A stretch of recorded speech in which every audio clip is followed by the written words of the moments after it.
And I'm gonna start off with the little Man, I intro. Stand by. I would put y'all on spot because y'all folks in Texas, man. Something wrong with y'all down there, Hold on bro. one Y'all second. drinking We'll get weird to it. Hold water or on. something. Please qualify that. Y'all showing up Some in the y'all showing up some in the folks news a little bit too much. some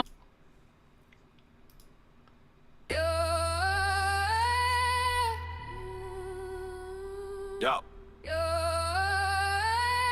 GGP already? Welcome to the space where the truth gets spoken.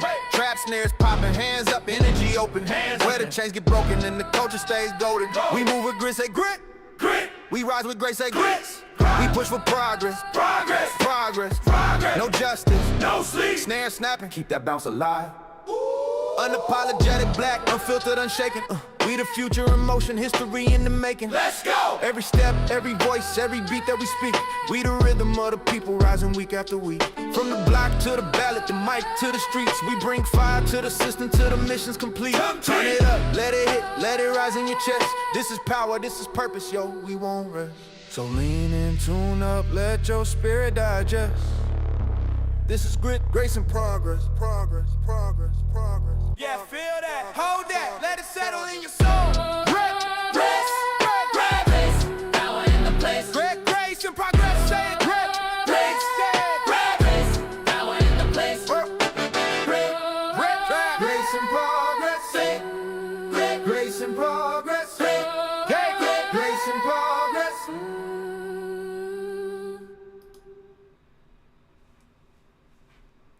What's going on, everybody? This is the Great Grace and Progress. I am Mars. Got a nice panel. Man, I can't remember the last time we had a full show like this with all our people. We got Lawrence. Last time we was on. Right, we got Lawrence in the house, E.B. Smith in the house, Greg Battle in the house, Sharon Ellis in the house, Madam President of North Star Arms Association. We are in the house. I'm jealous. So I'm gonna start off with this little question right quick. Lawrence, how did you celebrate Juneteenth this year?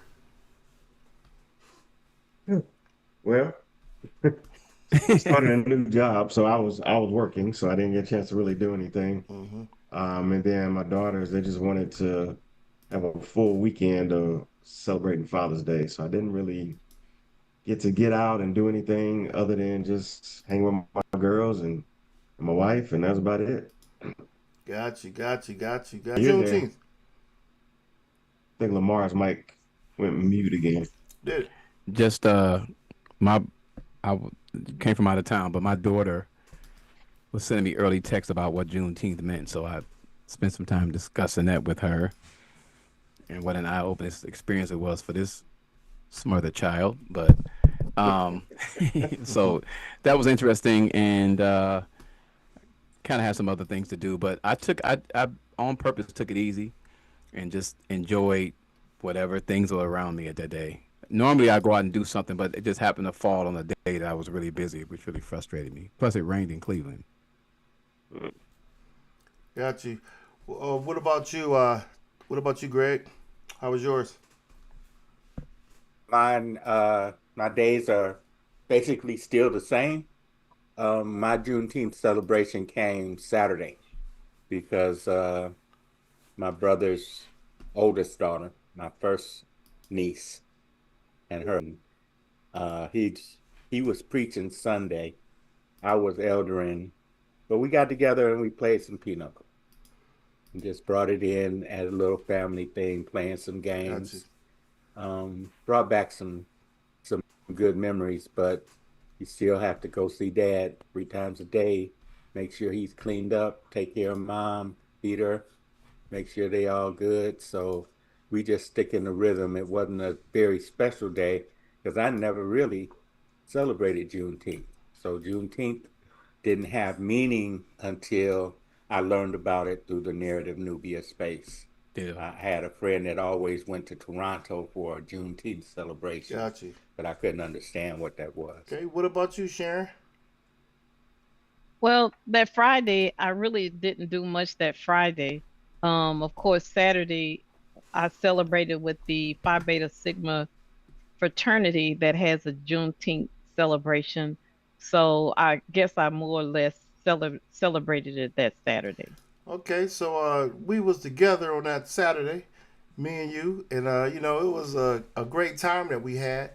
What was it that stood out the most?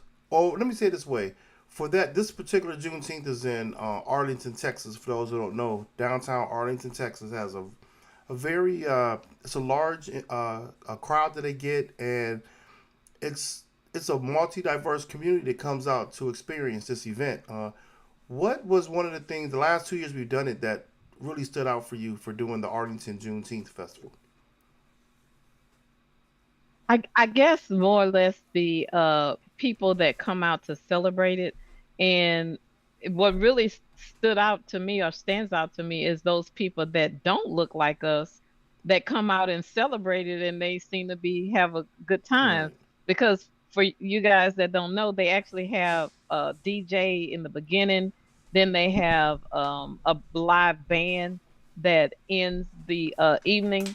And so I think that's the thing that stands out to me more so. And the vendors, there's a diversity of vendors. Mhm. They had some Indian vendors this I year. missed them. So yeah, they were like 2 tents down from us. Mm. Okay. And they were doing, because Tom was like, what are they doing? So they do body art. Mm. Okay. But anyway, I think that's what really stood out to me. Yeah, I would say that the diversity and one of the other things, the there was no. I mean, you think Texas Juneteenth, although that's where Juneteenth originated in Texas, that you would see a disruption sometimes. Some communities you have that disruption because it's a primarily black event or hosted type event. But like you said, it was very peaceful, and this is the second year that I've been part of it, and everyone seems welcoming to everyone, which was really a surprise to me being in Texas. I just thought it would be, it's always one knucklehead in the crowd, and 2 years in a row I have not seen that, and I want to just give a big shout out to Arlington, saying you guys did a job well done. I really enjoyed that. So Let me make a point. Let me make a point on that. You guys brought up something because I got a piece coming out on Spotify. What I'm talking about that. So when I went out of Virginia Beach, I was taken back by it reminded me of what America was before Trump got in office. Um, there must have been every ethnic group in this place. It was almost like they had a festival down the street, and I mean people were holding doors for each other, and there was black girls in restaurants serving white people and vice versa. It just seems like a normal America. It was thousands and thousands of people down here. It was so unique, and from the airport to the restaurants in the airport, everything was like normal. And I think Mara, we talked about a couple of weeks that sometimes you in a bubble and you see those little shorts on Facebook and TikTok and think that America is that. And what you guys saw in Arlington on a day that would traditionally be right now, if you think about it, and every evidence is it would be chaotic or controversial. What you guys saw was the same thing I saw on a whole 10-day vacation, as I saw a normal America who didn't care about nothing about red hats or who was in office, people going along doing their own thing and doing their life. And I think that what's happening is maybe, and I'm guilty too, that we've allowed the varmints to take over the daycare. And it looks rough, but they're louder because there are so few. yeah. And because you guys had almost the same weekend I was away, you guys saw the same thing I saw in totally different places. So that means to me that what I'm seeing is actually accurate. Yeah, is that your first time in Virginia Beach? In Virginia Beach, yeah, but not my first time in Virginia. yeah. I saw the same thing in Virginia when I Yeah. went. I've been like 8 Yeah, times. Virginia Beach is a different thing there because you got Hampton University not too far off the block, and I've been to Virginia Beach several times, and I love. Don't forget Norfolk. That's right. Yeah, Norfolk State is which right is there right too. near Yeah. Virginia Beach. So you yeah. look at Norfolk Yeah. and you look at Virginia Beach right there. That is a diverse community. It's a large black community population in those areas.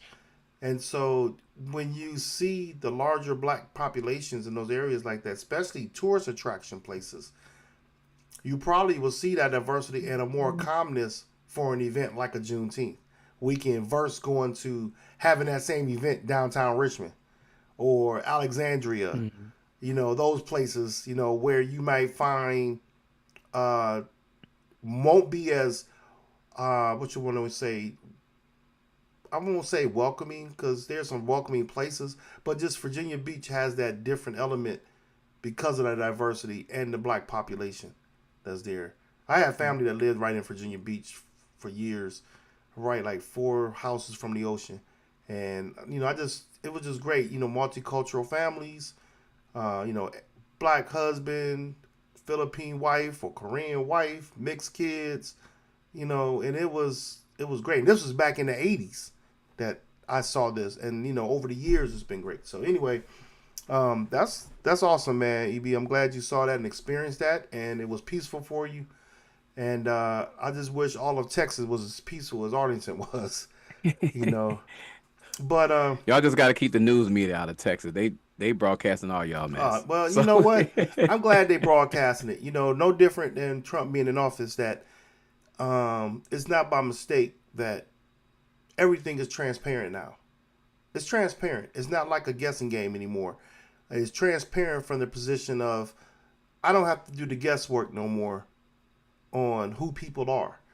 No, it doesn't. You don't have to. You have to look at it. You don't have to look at it from a ethnic standpoint. Just people in general. You can see where they stand at, and that brings me to my the topic that we're talking about, which is you want to have this peace, but it's not on my block. When I say my block, I'm talking about communities of color in general. And one of the deep dive conversations I wanted to have was that let me go back up. I lost my spot here. Excuse me. My throat has been itchy the last couple of days. Don't know why it's happening.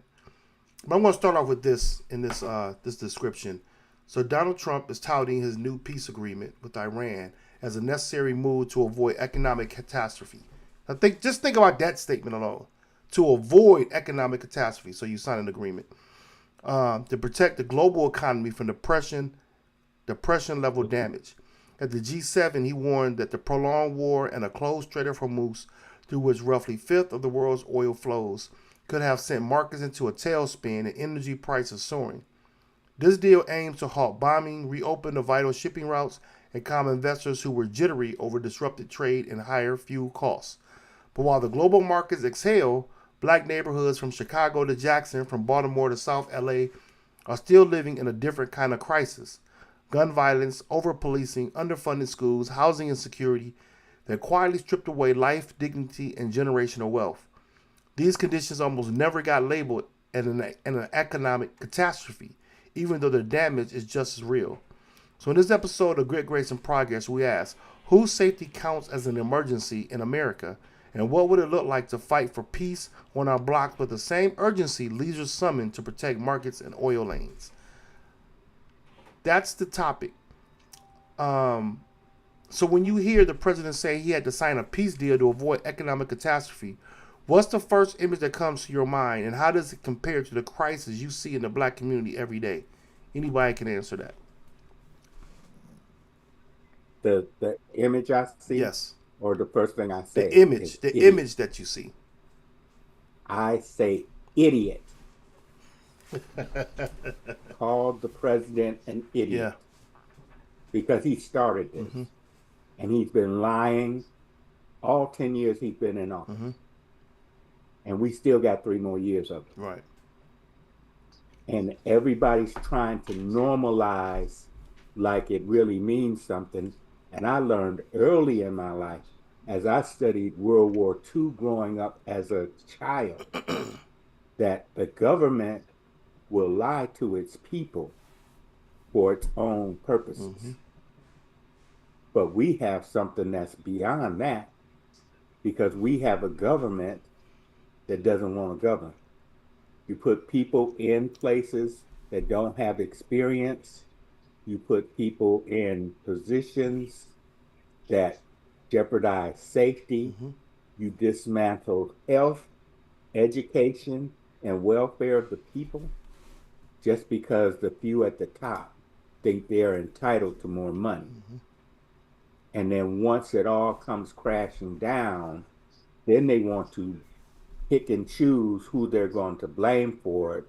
But we know that in our culture, Michael Jackson say, take a look at the man in the mirror. You having some problems?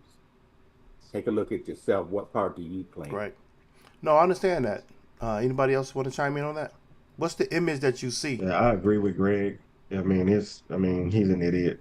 I mean, it's almost as simple as you stuck the nail in the swimming pool and started the leak, and now you want to run and try and get a patch to stop it. Like it's all the damage has been done. Now, could it get worse? Yeah, it probably can, and who knows? It may get worse. Um, we've already seen jobs being lost in all type of markets. You know, people are losing their jobs, getting laid off. We've already seen gas prices go up. We've already seen groceries go up. We've already seen people have to make adjustments in their life to afford the everyday things that we probably take for granted. You know, going on field trips with our kids and going on long road trips and stuff like that. Now you got to figure, is it cheaper to drive or just catch a plane Right. ticket? You know, it's things like that where, you know, you look at just the, I guess, the inconsiderate way that this government has ran itself, not even considering anything but what they can make money off of. And this is about. It's all every war that I've been old enough to understand has always been about money. Right. It's never been about injustice or saving impoverished people or getting rid of a corrupt government. No, we just as corrupt as the next Yeah. government. I don't care what nobody say. This has always been about money. It's going to always continue to be about money. And I know we're going to talk about our neighborhood versus, you know, going and trying to save somebody else. But, you know, I have my own opinion on that, and I'll wait till we get to that point. Okay. But it's just crazy. Okay. You want to got anything, Well, Sharon? well, I think the biggest tragedy is the people that's sitting around allowing it to happen. There are some that don't agree with it. And I think it's just horrible that they let it get to the point where it's like they're afraid. They know it's wrong and they know that there are bad decisions being made, but they're allowing it to happen because they're afraid for some reason to speak out. And it's like there are no brave people in all of it that will say, you know what, we got to stop Mm-hmm. this. This is our country. We're allowing someone to destroy our country. And the first month was enough to say to somebody, when they allowed the Doge boys to go in and start destroying it should have been stopped right there at that point. So to me, the biggest tragedy is having people that's sitting around watching it happen and they're not doing not anything. I don't know if you saw this today where the Supreme Court has allowed they didn't name the states, but 10 states to not protect minority voting rights. Wow. So it's just continuous things to dismantle the way we know America, and then to push um, people of color back as backwards as they can. That's what this is all about, and I think to some extent that's why some of those that can stop it are allowing it to continue because they like that narrative too. But they don't understand that one day they're going to be hurting, their family's going to be Yeah. hurting, and it's just going to get worse and worse. No, I totally agree with you on that. I think it's follow the money. Follow the money. I got two words: petrodollars. Yeah. And you can look that up on your own. Oh yeah, we talked about that a while back. It's petrodollars. Yes. That's how it's the number one commodity in the world. And so if you just concentrate on that statement, everything that is going on start to make sense. Yeah. And I said before we started the show that there's some things won't ever change because the petrodollars affect transportation. The petrodollars affect how much money is given in an election. Petrodollars affect how much money somebody made for bankruptcy. The petrodollars affect every single thing that happens in this country. Unfortunately, we have went to war for petrodollars.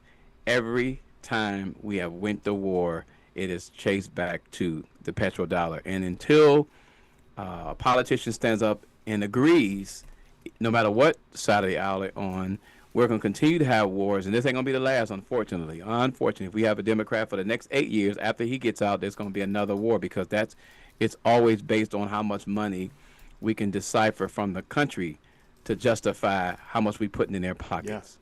That's unfortunate. Well, when it comes to the petrodollar, one of the things that we had talked about, at least I know I brought it up a couple months back, that's the thing that's going to change the whole thing with this oil crisis, is that right now, well, it's changing as we speak, but historically, that's how oil was priced, was American dollar. So American banks, American investors continue to make money off of oil, regardless of who's trading, because that money is put back in American banks, basically. So when you look at what they're trying to do now, they take it out of petrodollar, say it's another currency. America doesn't make that extra money off of that. Now, looking it up now, because I know I brought. So basically, since the 1980s, we have been doing that, right? Because it's almost like we did back in the day when we were doing food. We're trading horses and we're trading hay. Now the number one commodity is fuel, because gas makes plastic. It handles transportation, and you got diesel fuel. We ship more diesel fuel than anybody else. That's ridiculous. All we shipping out of the country. That's why it's $5, right? So if we don't understand economics, it'll never make sense. It's how they make money, and while we're arguing about each other's politics, they are steadily doing the exact same thing they did in the Iraq War, Afghanistan War. It's all about the land and about the oil. It's unfortunate. Yeah.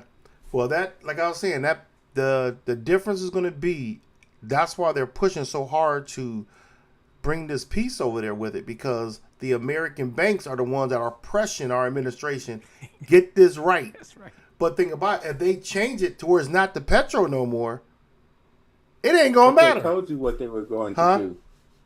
They told you what they were going to do. They showed their hand in 2016. Yeah. When they moved the capital of their Democratic State Department relationship in Israel, from Tel Aviv to Jerusalem, they set up the religious wars, and they primed the switch for this explosion that's about to happen. And our idiot president is still living on a TV show. Well, the problem is Iran ain't no chumps. Yeah. And right? they never have been. They never have been. Read they the history. Never will be. If you read the history, if you understand Genghis Khan and all the stuff that went on way back when, if you take your Bible, Quran, or whatever you choose to read for your spiritual grounding and just compare it to what was happening in history, this country, America, was made by rejects. 250 years old versus countries that's thousands of years old. But getting back to the currency, I'm just looking up this again. I knew that that China had a big hand in this, but China is actively pushing the petro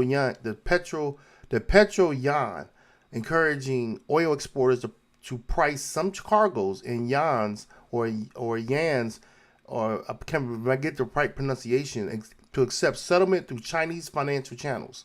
This is what I was referring to earlier, is that was happening during this. It started right before the crisis, but it's been escalating during the crisis. And so now you have BRICS. You all heard of BRICS before. So the other global South countries are experiencing with more trade invoicing in the euros, the yen, and local currencies. And some oil deals outside of the dollar now exist by design rather than rare exceptions. So this has been going on and is continuing to build. That's the pressure that's building up for our, from our banks to not let that get ruined. You get this crisis settled, they think they can just gloss it over. But again, as we mentioned earlier in the conversation, that does not change the impact that's happening in urban communities as well as some rural communities. That's going to lead me to the next point in this is that this agreement is designed to end the bombing, the reshipping routes, calm investors spooked by rising energy prices, what we were just talking about. That's one version of peace. But from your perspective, who actually gets safer because of this deal? Who is left out of that safety conversation? Now, these are the angles I want you to explore with this. The difference between geopolitical peace and community peace, that's one angle. Whose security is prioritized when decisions are made around oil trade and markets, and how black communities experience peace differently from the way it's discussed by global leaders. When I say global leaders, the ones that are in these discussions, they don't see us. And I want to even take these questions a little deeper. Do we see us in these conversations? Do we see us, within our communities when these things impact us? Do we just let it pass by and say, well, let them handle this. Let them politicians handle this. Or do we make our voices heard in a way? I mean, when it comes down to signing with Iran, that's a little bit out of our reach. But that when we saw how those boycotts happened with Target, can you imagine if we boycotted other industries that are making a lot of money? Can that force the hand from an economic standpoint with our politicians here in the United States, or rather this particular administration, and how they handle this oil crisis and the violence, the poverty, the things in our communities? Does it matter, or is it going to be something we're going to just deal with forever? I think most I can't speak for all of black people, but I'll say my opinion and what I see and what I hear is that we have all these things happening, right? And most of the time, we kind of, I know I do it, I kind of distance myself from those things. Why do I do that? Because there's too many things happening around my corner, down the street, in my own life that really impacts me. So when it comes to Middle East stuff, I don't really care. Now, does it affect me? Yes. I feel it when I go get gas. I feel it when I go get groceries. Yes, it should. I should probably care more. But if I'm being honest with myself, I don't care because it's not something I can reach out and touch. And that's something that I'm actually like feeling.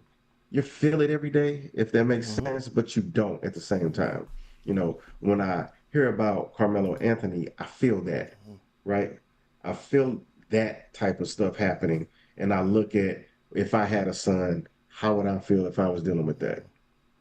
I look at all the other injustices that are happening to people that look like me, and I feel that. I get angered behind that. I don't really focus on what's happening in a whole nother country that we probably shouldn't even be in the first place. It's not our business what's happening over there, but at the same time, it is our business. So I think most African Americans probably struggle with having so much outrage and being so boisterous and loud about stuff happening so far away to a land we'll probably never see versus what just happened in South Carolina, what just happened in Texas, like things that are right here with people that look and act and sound and live just like me. I focus on that more because I care about that because any morning I can wake up and I could be that hashtag. I could be that person on a t-shirt because they got pulled over just for going to the grocery store. At any moment, my day could change at any moment. So I don't really focus on that. And I think most black folks probably feel that way. Again, I'm not speaking for everybody, but I know for me, And most people that I've talked to, that's probably where we stand. And if we're honest about it, we probably all feel that way. There's so little that we can really say that we're so educated on when it comes to oil prices and the Middle East conflicts and all those other things. We don't know everything. We just know what we're being told, and who knows if that's even true. And so Right. I don't, as Black people as a whole, we don't get in other people's business. I think that's just how we are. That's how we're wired, right? And to me, the other people that's not like us, they're wired to get in everybody's business. And that's just what they do. And we don't do that. We don't move like that. And they do. So for them, it's easy to kind of go and meddle and steal and rob and do all the things where we're not wired that way. And I'm not saying we're all perfect. I'm just saying certain things matter more to us than other Yeah. things. Yeah, I see your face, Greg. No, you're gonna bring that good point. I want to hear this. Well, this this is my perspective, and I have to start there. My understanding of the trauma that's been placed on us um, as a culture because we were human trafficked away from our homeland. Mm, that was And nice. I then like for that. generations, we had to learn to Right. survive, but we already knew how to survive because we knew how to be in community with each other, right? And they brought us to a place of people that were rejects from other communities that didn't know how to be community there, put them all over here, and they want to act like they're community. Um, the root of the problem, what other people's opinion of me is none of my business, right? So China said, all we have to do is wait out this American experience. We got 10 times more people to deal with. Let's take care of our people. Let's take care of our situations and then reach out to sources. So, what do you see now? You see China's in control, right? Even Nixon tried to go over there and get a piece of what was going on, and they only get so much. Timu and TikTok has captivated the whole culture here, right? At the same time, let's connect to the resources. So they got their hands in everywhere on the continent in Africa, teaching them how to build bridges, how to build infrastructure, how to restructure. And now those countries over there are fixing to take their own independence away from the colonizers. And we're still thinking that I'm supposed to be an American. What it is to be an American? What is an American for me? I'm a black person in America. I'm on trial every day, right? I can't confront a liar because then they say I'm being aggressive. You just don't know. You just to this or to that. They mistreat our women, but they want our women. They mistreat our kids, but they want our kids for the labor. They don't understand that there are more melanated people on this planet than anything else. And there's not a damn thing that you can do about it. And it has got in their souls. And that hatred is so real that they're willing to sacrifice their own just so that they can feel good about what they think they got away with.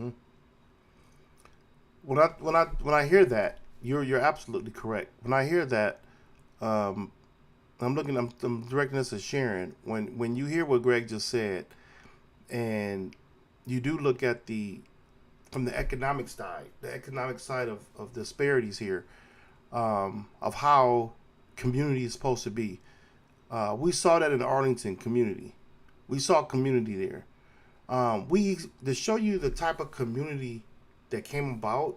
Me and Sharon had a private discussion with a woman who was looking for help for a legal situation that we're not authorized to give her legal advice, but we can kind of point her in some direction. that was community. And it wasn't, we didn't, and she had a small business. She's trying to do her best in a small business. And even with that, she didn't sit back and look at it like, well, this is my current situation. She met some people that had connections, that had some insight on something, and she said, well, let me talk to these people. She put her to the side. We talked to her, gave her a couple of networks to go to. But what I like about it was she wasn't settled with her condition. When I look at what's going on now, I don't care if you are, when I say black community in general, not just inner city communities. Do we tend to get settled in our situation and give up? How can we influence more to not want to give up and settle? If that makes sense. She inspired me not to want to give up and settle. When EB said, what's the topic for today? I started thinking about this, safety in our communities. And I think that it happens because we've settled. That's why we look at why our situation hasn't changed and we don't see the urgency from an American urgency like we see with so many other things, so many other communities, because we've settled so much and we haven't showed the urgencies ourselves. And I'm not saying that no one's speaking. When people throw out that black on black crime crap, I can go and list several organizations that are fighting that are going house to house looking for, trying to bring community together to make environment safety. But as we always know, the higher the poverty, the higher your crime. That doesn't matter who's living in those communities. That's everybody. That's everybody. So getting back to what I just mentioned about urgency, speak to anyone you all, speak to the fact of how we have settled. And what do you think it might take for us to have the same level of urgency to encourage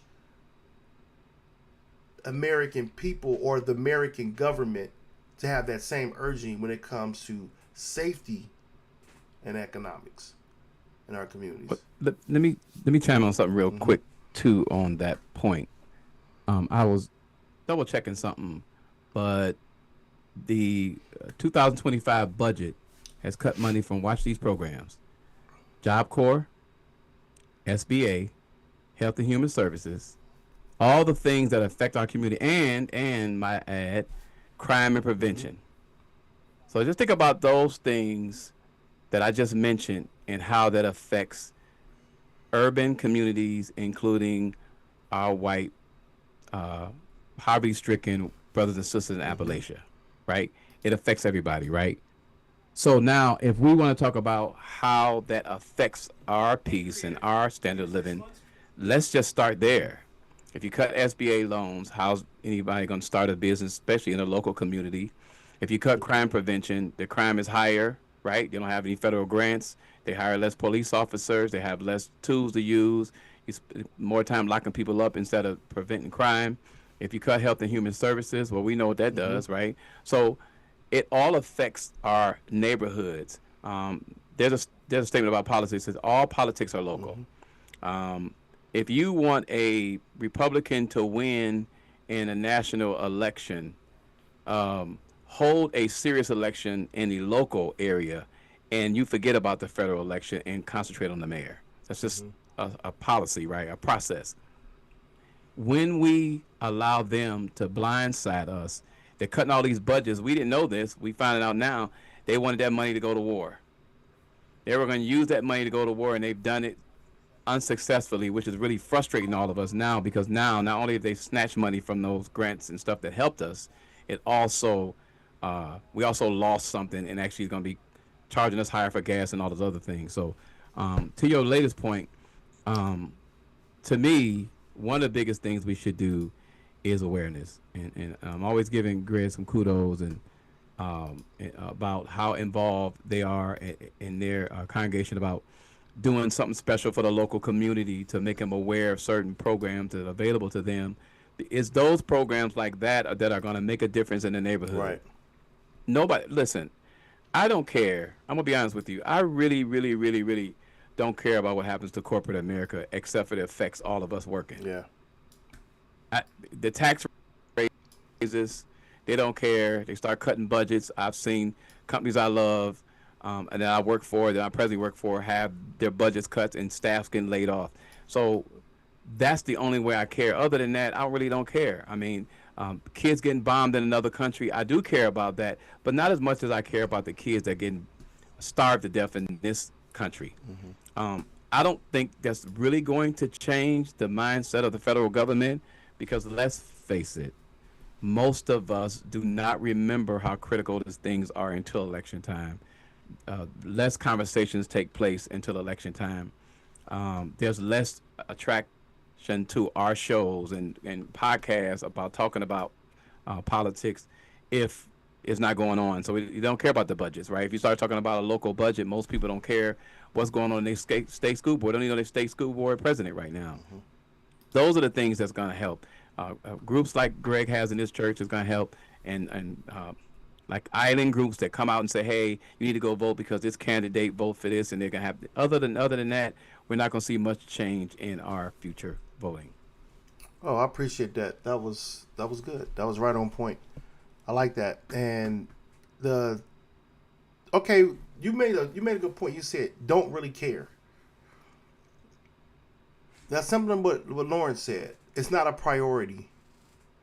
Is that a bad thing or a good thing, or is it indifferent? It's necessary. Excuse me? It's necessary. It's necessary to save our families, our communities, right? Politics is local. If you don't take care of at home, around home, if you don't make where you live a livable space and limit how much drama comes in, and then learn how to do it and show the kids how to do it, you've lost the game. Right. See, we got folks in charge that have never been parented. Right? Give them some money, kick them to go over there and play. Go over there and play. Figure out something to do. And then they want to get mad because what they do is costing them money, and then you want to beat them. Yeah. You know, when you spend time with your children, when I spend time letting my grandson see what I do, right, I can't get mad at him when he sees a stranger walk by and say, hi, how you, you know, because that's what Papa does, right? And even if I'm not liked in my community, and I'm sure there were people that really ticked me. My next door neighbor did not want us to be on his grass. When my ball rolled over there, he came out, got that ball, and locked it up in his basement. My ball. Right? My dad was at work at night. What was I supposed to do? But you learn to look out for him. His children are my friends. Right. Right? I didn't have to fight adult fights. And that's where we've lost. Because we don't let our children be children. Right. We got children that's scared to go to school because they don't know if they're going to come home. Right. Now we got ICE going through the neighborhoods, not only terrorizing the kids, but the parents and grandparents. Right. Without any recourse, without anything to stop them. You know, but I have a lot of respect for this lady that's sitting here with the pink on. See, because there's a reason why I don't own a gun. If that's on my list of solutions, I have a solution for everything. See, It's funny you said something about the ICE. You know where they haven't been? In the local Cleveland area. That's right. You know what? You That's know why? right. Yeah. They are picking the communities that they think will not react. Detroit, Michigan. Let me tell you something. We are already frustrated. You don't need to give us a reason. We looking for them. What did Dr. Carr say? Let's dance. Yeah. Well, so you look at start that. grabbing Hispanic kids out of our neighborhoods, we're gonna have a problem. Well, you also look at the fact that they haven't really entered into too many urban communities that are pro-gun states. Most of the inner city areas have been gun restricted states. Chicago, Baltimore, some of these states, California, L.A. California is a gun straight state. They haven't really entered it. I think it was one. Was it Memphis? Yeah, didn't they go to Memphis? Yeah, but that was a disaster. Yeah, but it didn't last long there either. But that was one of the few states where it's a pro-gun state. Now we know how crazy Louisiana is. They ain't been down there. They just Chicago. They just split that joke up in parts down there by that redistricting. But they ain't take ICE down there though. They took them politicians down there, but they ain't take ICE. So, let's take me to one of my final questions here, leading to this, and let's think about this real hard. EB said that people don't really care. They worry about their immediate. Not saying they don't care, but the focus is their immediate concerns. Same thing Lauren said. Their immediate concerns. Their food, their gas. They're not really looking at what's happening on the other side of the world. But again, getting back to the peace side of things, we created a lot of problems and turn around and say we're trying to create peace, which is like if it's the right term, oxymoron. Is that correct? But What you mean we? when I say we, Define we. That we ain't don't include me. When I say we, the country that we live in, because I'm like Ali. I'm like Ali on that too. They ain't did nothing to me. I check this out. I say this about the Muslims. I say this about what they call radical Muslims from the Middle East. I say this about the Somalians that's been over here. Everybody that they put as a threat, the Mexicans or the South Americans that come across the border with these, they call gangs, MS-13 and all this stuff. I've been impacted by people that's not them that I have. You know what I'm saying? So I'm like Ali, they ain't did nothing to me. Some people I got friends like that. But it's like I haven't been impacted personally. But check this out though, coming back to peace. If we borrowed that same energy, that same urgency that these American leaders in this Trump administration that are pushing to get this Iran deal done and apply that to black communities, that same urgency to black communities, what would real world peace building look like on our blocks in terms of housing, safety, schools, and jobs? Just think about that for a minute. I'm not saying they're giving the urgency. We are putting that urgency into our communities. Now there are groups of people that are doing that right now, and we know some of these groups that are doing this because we listen to some of the same shows on the radio and we hear these testimonies. But in the broader community of us, how would that urgency look like? How could that transform our communities? You mean the urgency to try and fix things? Yeah, I'm going to read it again. If we borrowed, when I say borrowed, if the black community had that same urgency that you see these leaders pushing for this Iran deal, and we applied that same urgency in black communities, what would real peace building look like? What would it look like to cut down that violence? What would it look like to bring poverty down? What would it look like to build our businesses back up? Envision those Black Wall Streets, the Rosewoods, the Vinegar Hills, the Seneca Village, all these communities that we've seen in the early 1900s that were destroyed. That urgency they had, what would it take for us to have that same urgency now, today? We've experienced it before, but something's holding us back from having that same urgency. What would that look like if we were to bring that back today? You know what's strange about that is other ethnicities are already doing that. Different impact though. I think the problem with us is selfishness. Okay. Yes. I'm doing good. I don't care about you. Okay. Yes. I mean, I faced that in my unemployment. I actually had a guy that I know, and he was aging into his Medicare. I share with him that I'm unemployed. This is something I'm doing on the side. I could use your support. To make a long story short, instead of him, and he didn't even tell me, I could tell by his actions. Instead of him allowing me to help him with that, he just called Medicare and let them do it. And so when I found out and he told me, I said, "Well, thanks for letting me know." And so then he said, I said, "So you blessed somebody else?" I said, "Maybe they need it worse than I did." And he said, "What do you mean?" Then he played to me, played dumb. Well, you're gonna get credit for how can I get credit? Did I do your application? No, Wow. somebody else did that application, not me. I said, "So you blessed somebody else." Well, I can always change. No, I'm not going to allow you to do that because that person would get a charge back if you now cancel. If you really wanted to help me out, then you would have called me and allowed me to do your application.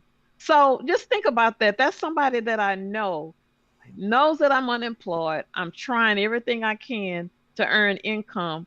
He didn't think enough about me to allow me to do that business. And So you and you're we qualified. don't even, yeah. And you know what he said? Well, when I called them, they told me the same thing you did. Well, that's more the reason why you could have allowed me to have that business. And so the problem is selfishness, and we truly don't love each other. Because and so love means that you also care about me.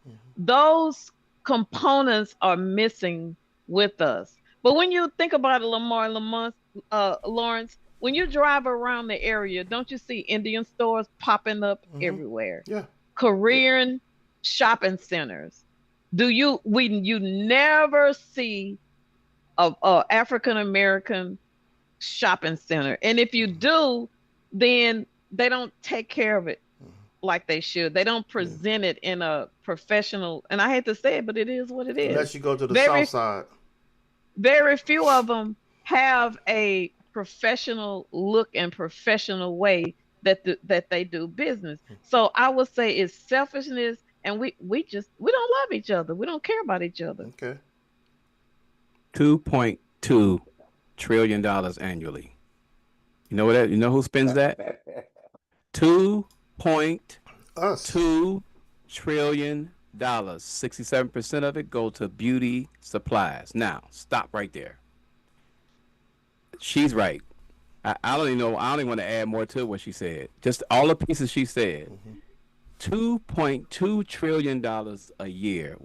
9% of the annual economy comes from us. If I we want to hear let people. our money, if we I let don't our want to money hear people circulate, say we need to build black cap. We've already building black capital. And something she said that brings my point to the forefront. My dad had a store for 45 years. And I can tell you that we watch it decline as soon as the Arab store opened up down the street and the white store opened up the street. And you know what they said to us? Y'all price is too high. And they would walk an extra 15 minutes just to save 20 cents. Something is in our psyche that needs to be repaired. I think the answer, and I said this to you before, Mars, is with the people that are under our age. Yeah. Because the ones now, buddy, they will walk past a vendor, a black vendor selling a beaded bracelet, and go buy a phony gold one from the white person right next to him. Right. I've seen it happen. It is unbelievable. I just saw a guy made a post from Cleveland. Is Cleveland love being bragged about when they winning, but they would not support a show. Minute Large used to say it all the time. Minute Large used to say, people love seeing us on TV, but they won't come support our shows. Right. It's the way we are. The psyche needs to change. So the urgency could be there. I think urgency is already there. Something's up with our psyche, and we got to change it. And if we don't change it, ain't nothing gonna happen. We spend $2.2 trillion. That's all I have. we have to talk about how we have dealt with the trauma of oppression. Nobody can identify what that is. And what it is the ability to make you believe you can't trust your own. You don't have a relationship with them. You don't have a relationship with their kids. There's nobody interacting. You don't know how to disagree without being disagreeable. You don't know how to learn to vote your conscience, even though it's not the way you would want it to be. Yeah. I am 100% behind the fact that if I have an idea and there's 5 of us here and 3 of you say, no, we can't do it that way, Right. then I can share my view, but still go with the majority. Why? Because what's best for the group is always good for me. My way might have killed us all. Right? And we don't know how to do that. We do not know how to handle differences because the white man has never showed us that there's a way that you handle differences. They make differences a point of contention, where other cultures see differences as an asset to the community. Somebody's bringing a different flavor, somebody's bringing something different, and that's how they get a foothold. Here, if you watch the Asians and how they move, their family will come here and work for 2 years without getting paid, knowing that there's going to be a time that they're going to be blessed with a franchise. That'll be their responsibility. Right. And all they have to do is pay it forward. Right.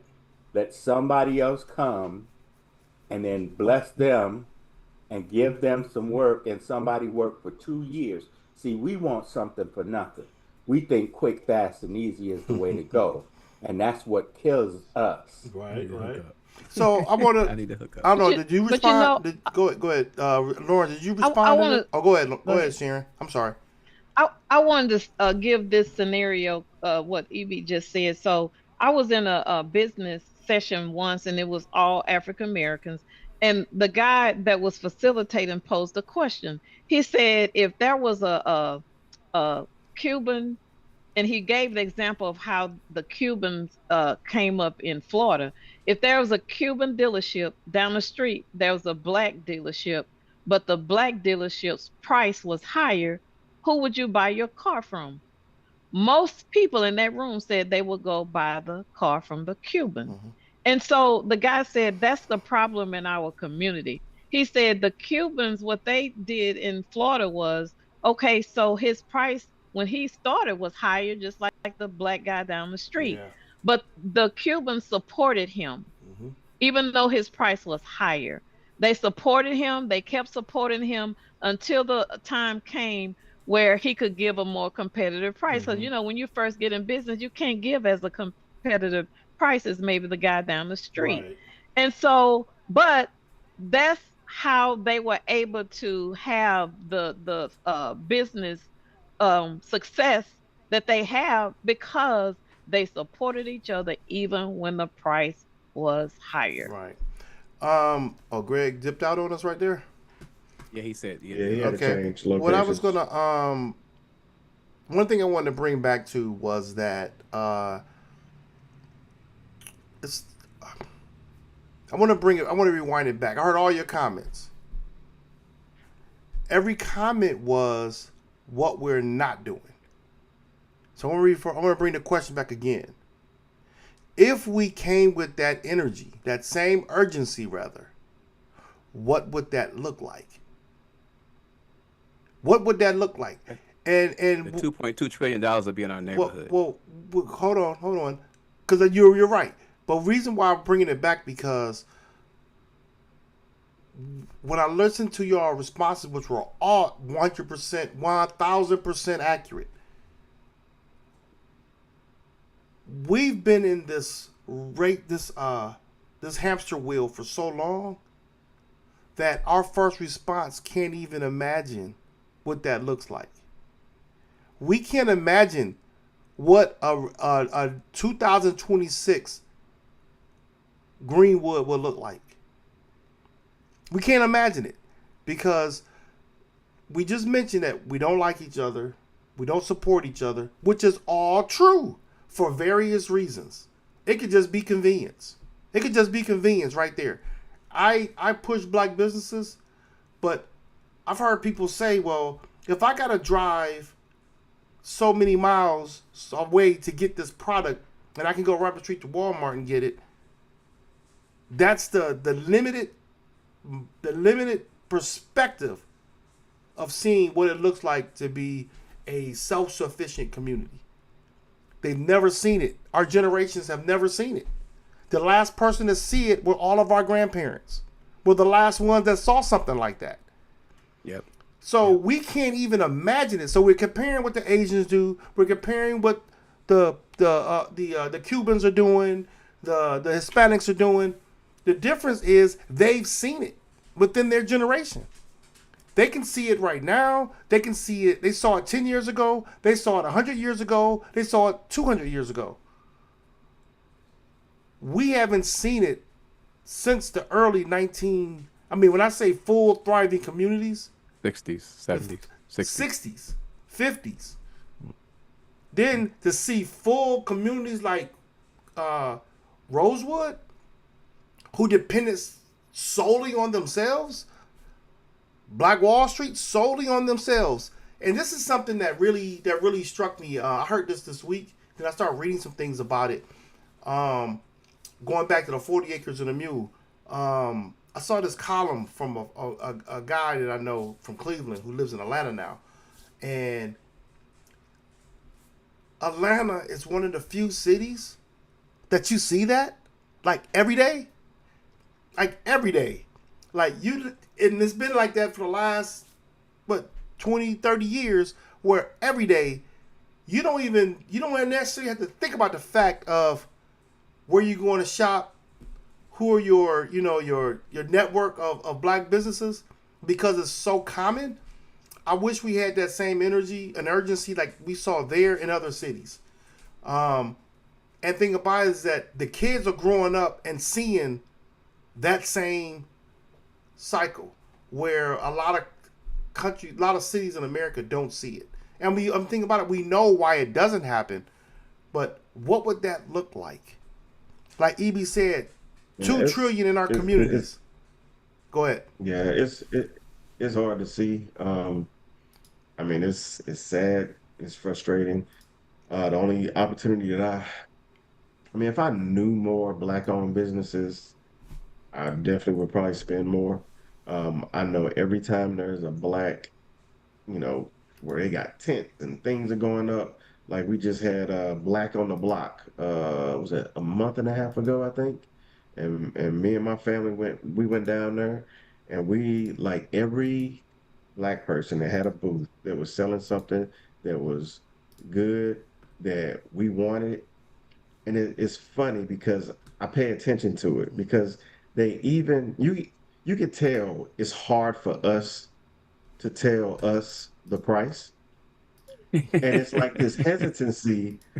I brought this really dope backpack from this guy. It was the first tent that we walked into. First tent, soon as we came through, and they got our tickets and stuff. Very first tent I saw, he had this dope tent. This dope backpack and this jacket. And I saw it. I was like, man, I want that. Mm-hmm. I didn't even $100. That's what I was expecting. And then I said, yeah, I want that. And then my daughter wanted this jacket. I was like, how much? And he said, well, the backpack is $50. And he seemed uncertain if he wanted to tell me that. Mm. And I'm like, I didn't even hesitate. I was like, all right, cool. And the jacket too. Mm. And he's like, all right. And